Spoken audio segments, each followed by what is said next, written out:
성탄은 말하자면 의미를 생각해야 되는데 이것은 예수님의 생일입니다. 예수님의 생일.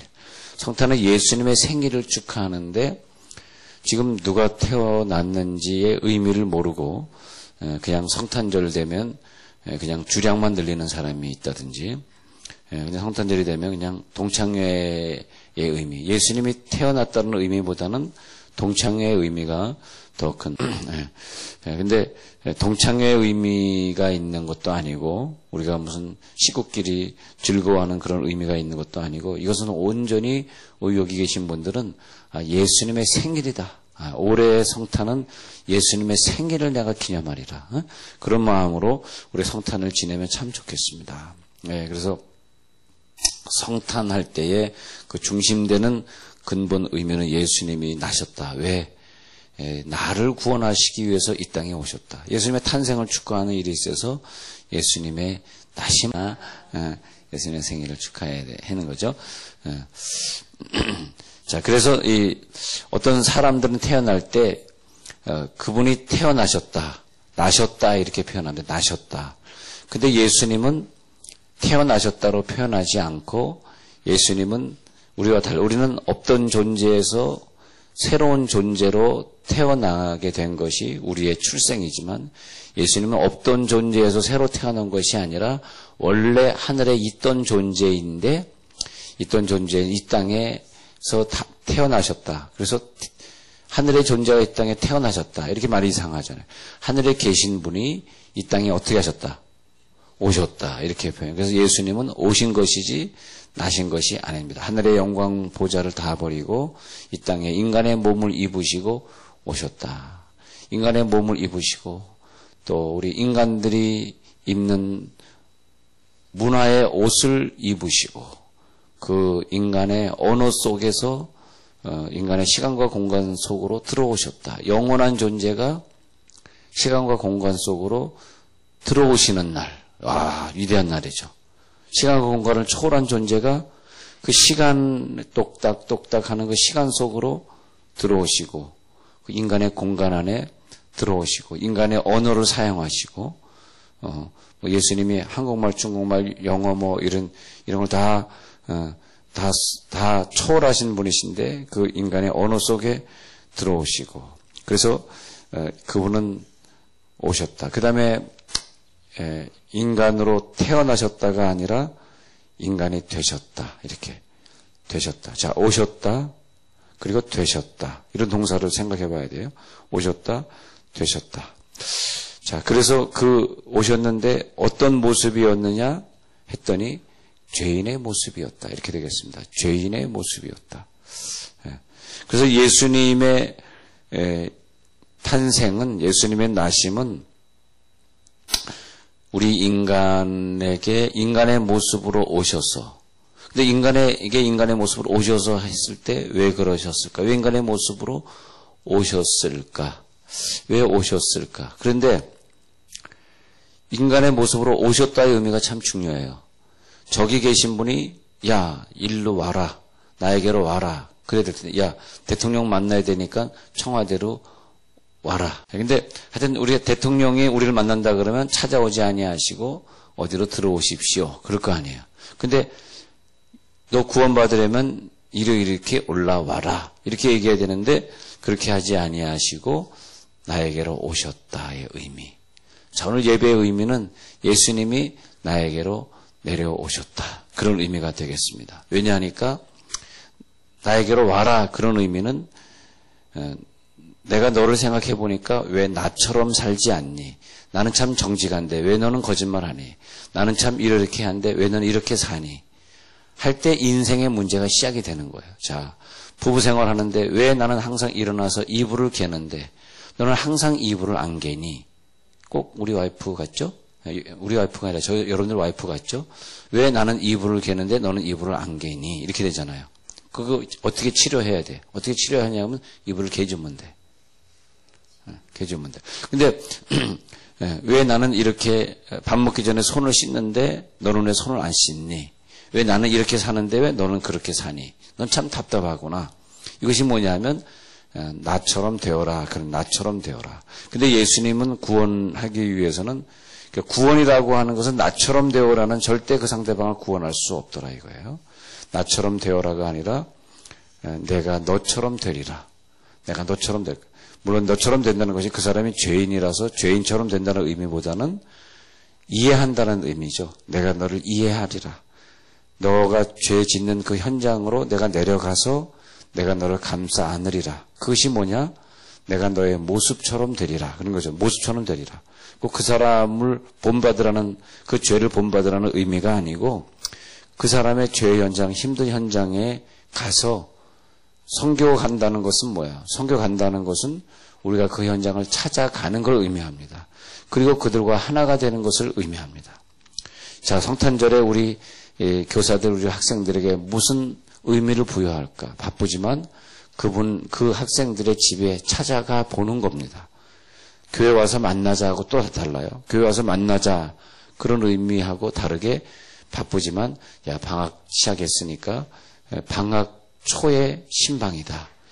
왜냐하면 바쁠 때는 못 갔으니까 이제 시험도 끝났으니까 마음의 여유가 있으니까 시험 끝났고 너의 가정에 한번 찾아가 볼게.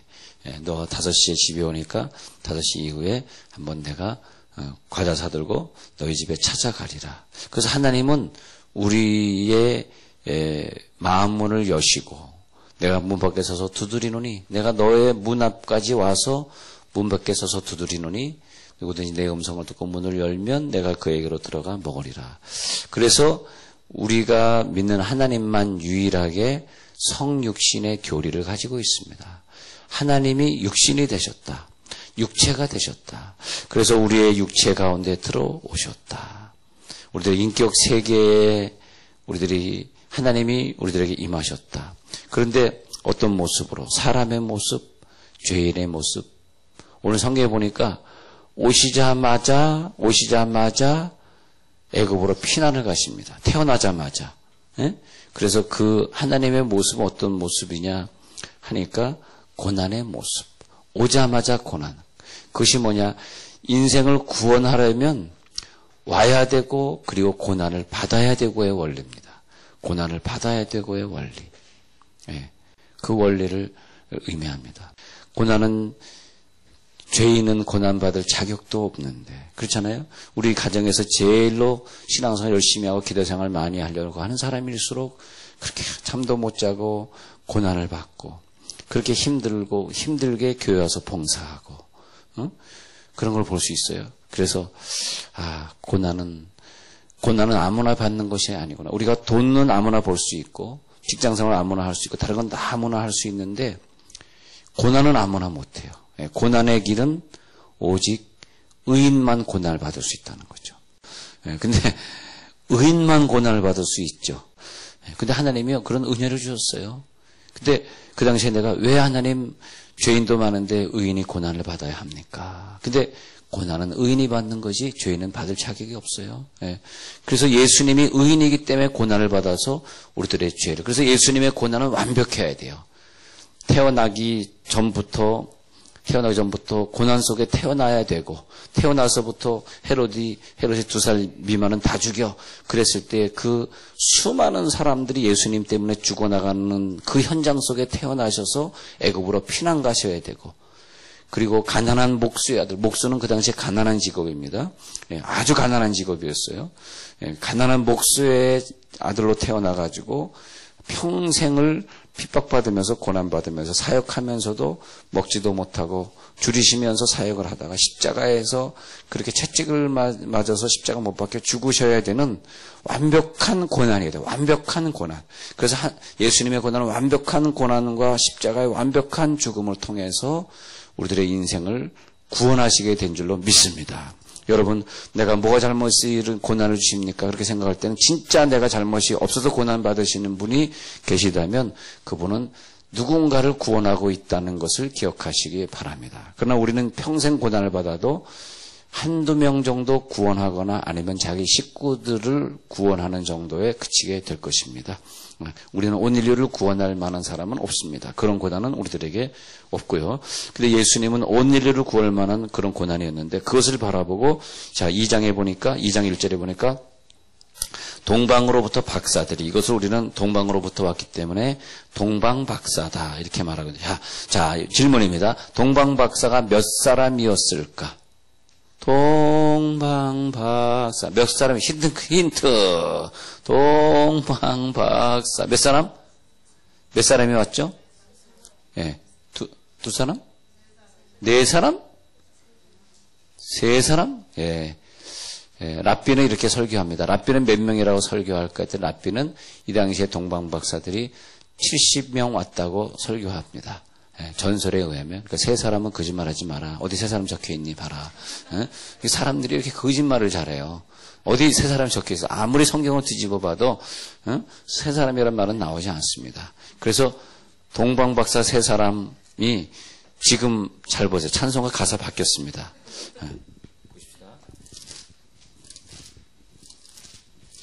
찬송가 보시면요. 한번 볼게요. 116장, 옛날에도 116장, 바뀐 것도 116장이네. 같네요. 어떻게 바뀌었나 볼게요. 동방에서 박사들 바뀌었네. 동방에서 박사들 116장 바뀌었잖아요. 자, 근데 동방에서 수십 명의 박사들이, 왜냐하면 이 동방에서 박사들이 그 당시에 이동할 때 서너 명씩 움직이지 않았답니다. 왜냐하면 외세의 적군들이 이렇게 침략해서 죽이기도 하고 약탈하기도 하고 했기 때문에 항상 수십 명씩 몰려다녔다고 합니다. 그 박사들이. 동방에서 박사들이 그의 별을 보고 그에게 경배하러 왔노라. 그렇게 합니다. 그래서 예수님이 탄생을 보고 어떤 별을 향해서 그렇게 오다가 그리스도가 어디서 나겠느냐 했더니 유대 베들레헴이 오니, 이 성경 구절을 믿었던 동방의 박사들.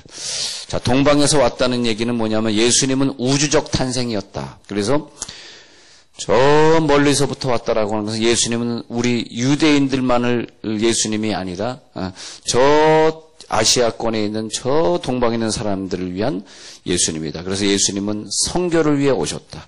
온 인류를 구원하기 위하여 오셨다. 그런 말을 하고 있는 것입니다. 그리고 예수님은 이 땅에 오셨는데, 그 다음에 보겠습니다. 박사들을 불러서 나타날 때를 자세히 헤롯이 물었는데, 헤롯이 묻는 것을 보면서 헤롯의 핍박, 예수를 죽이려고 하는 핍박 속에서 오셨다. 그렇게 보고요. 자세히 알아보고 찾거든 내게 구하여 나도 가서 그에게 경배하게 하라고 8절에서 말을 했는데, 이것은 헤롯이 거짓말로 한 것이죠. 경배는 무슨 경배입니까? 죽이려고 한 것이죠. 박사들이 왕의 말을 듣고 문득 앞서 인도하더니 그들의 별을 보고 크게 기뻐. 그러니까 여기서 보면은 별을 보고 인도된 것을 보면은 잘 보세요. 이 박사들은 낮에는 잠을 잤고 밤에 이동을 할 수밖에 없었습니다. 그러니까 얼마나 힘들게 잠 못 자고 이동했겠는가 생각 한번 해보세요. 왜? 낮에는 또 뜨거워서 주로 예루살렘 이스라엘 가면요, 낮에는 많은 사람들이 잠을 잡니다. 너무 햇빛이 뜨거워서 밤에 활동을 많이 하는데, 그래서 밤에 이동을 한 것으로 보여지고 있습니다. 11절에 가서 보니까 황금 유향모략, 황금은 뭐냐 하니까 그 당시에 왕의 모든 그 기명을 금으로 그릇도 그렇고 왕의 무슨 문장의 모양도 그렇고 다 금으로 만들었는데, 저 캄보디아 갔더니 어떤 왕의 어떤 무슨 금송아지인가 뭘 만들었는데, 하여튼 그 우상단지를 하나 만들었는데, 그것이 순금이라 그래요, 순금. 그래서 그 순금의 값어치가 수십억이 된다고 합니다. 그런 것처럼 이 금은 왕을 상징했어요. 그 다음에 유향은 뭐냐 하면, 유향은 제사 드릴 때 쓰는 거, 제사 드릴 때. 그래서 우리 온 인류들이 속죄의 제사를 드릴 때를 의미하는, 모략은 뭐냐, 시체에게 바르는 거. 그래서 예수님의 죽음을 기념했다라고 하는 것입니다. 그래서 황금과 유향과 모략을 드렸다는 것은 예수님이 우리의 구원을 위해 오시고 왕으로 오시고 영원한 부활, 죽고 부활하시는 것을 기념하기 위해서 오셨다라고 말하고 있는 것입니다. 그런데 13절부터 보면 고난, 애굽으로 피하는 고난을 보여주시면서, 그러면서 예수님이 얼마나 이 고난 속에 살아가고 있는가. 그 LA 가면은 우리들이 쓰고 있는 내비게이션을 만드는 회사가 있는데, 그 내비게이션 만드는데 인공위성으로 쓰고 올리는데, 거기 있는 그 천문학 박사가 하는 얘기가, 만약에 우리들이 천문학을 연구를 한다면은 예수 안 믿을 사람은 아무도 없다.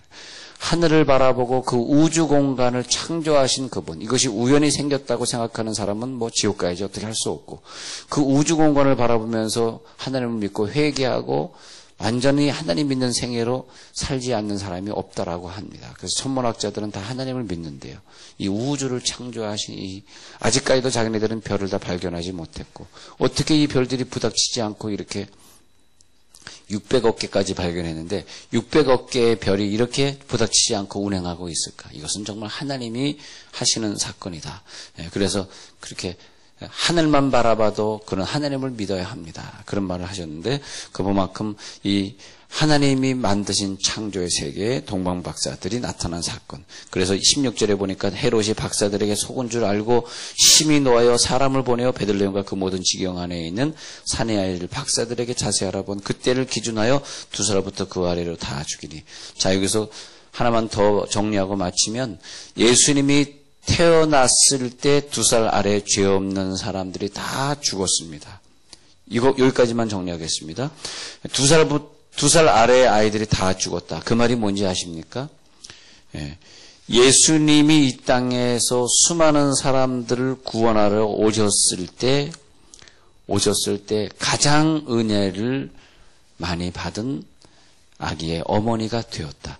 자, 여러분, 제가 지금 오늘 말씀드린 것이 의인은 고난을 받아야 된다라고 말씀드렸는데, 이 당시에 의인은 누군지 아세요? 죄 없이 살다가 아이를 낳은 아무 죄도 없는 여인들이 의인입니다. 여기에 등장하는 그 여인들의 이름은 등장하지 않지만, 그런데 그 여인은 죄 없이 딸도 아니고, 그 당시에 아들을 낳으면은 복이라고 생각했는데, 딸을 낳으면은 네가 얼마나 많은 죄를 졌으면 딸을 낳니? 이런 시대에 아들을 낳기 때문에 너는 정말 죄가 없는가 보다 칭찬받고 있었는데, 갑자기 그 집에 로마 병정이 들이닥쳐서 그 아이를 갖다가 죽였는데, 이 말은 뭐냐 하면, 죄 없는 여인이 왜 고난을 받아야 되는가? 그 아들이, 여기 이제 오늘의 설교의 끝 주제가 나오 18절에서 애곡하는 것이라. 근데 그 애곡이 이 애곡이 왜 등장했느냐? 이것은 하나님 아버지가 자기 아들을 죽이려고 이 땅에 태어나게 하시고, 그리고 애곡하는 하나님의 마음을 담았다. 여러분, 우리가 의인이 왜 고난을 받아야 됩니까? 왜? 그것은 하나님 아버지의 길을 걸어가는 것입니다. 하나님은 죄도 없으신데 자기 아들 이 땅에 보내시고 십자가 못 박히고 죽는 것을 보면서 고통을 받으셔요. 그래서 하나님이 고통을 받은 기간이 33년입니다. 33년. 예수님이 태어나시고 십자가 못 박히는 순간까지 하나님은 고통이셨어요. 왜? 의인이시니까. 하나님은 의인이시니까. 저 천국에서 고통을 당하고 계셨습니다. 근데 그 33년의 고통, 그 고통이 있었기 때문에 우리가 구원받는데, 여러분, 우리가 죄를 짓고 싶어도 죄를 짓지 않고, 나 죄를 짓고 싶지만 참고 이기겠습니다 하고 고통을 받을 때 우리 가정의 죄인들, 또 내 친구의 죄인들이 구원을 받아요. 이해가 되시죠? 내가 그 짓을 하고 싶은데 그 짓을 안 할 때 그 짓을 하는 사람들이 구원을 받아요. 자, 접수가 좀 되시겠어요? 그것이 의인의 고통입니다. 십자가의 고난입니다. 하나님이 그렇게까지 안 하셔도 되는데 자기 아들을 독생자로 보내셨어요. 그 고통이 뭐냐니까 의인이기 때문에 받는 고통. 누군가를 구원하기 위해서, 그죠? 누군가를 구원하기 위해서. 자, 여러분, 이 여인이 참 은혜받은 여인이에요. 왜냐하니까 이 여인이 이런 자기 죄 없는 아들을 죽이는 고통을 받았기 때문에 결국은 하나님의 고난을 나눌 수 있는 자가 되었다. 하나님의 고난을 나눌 수 있는 자.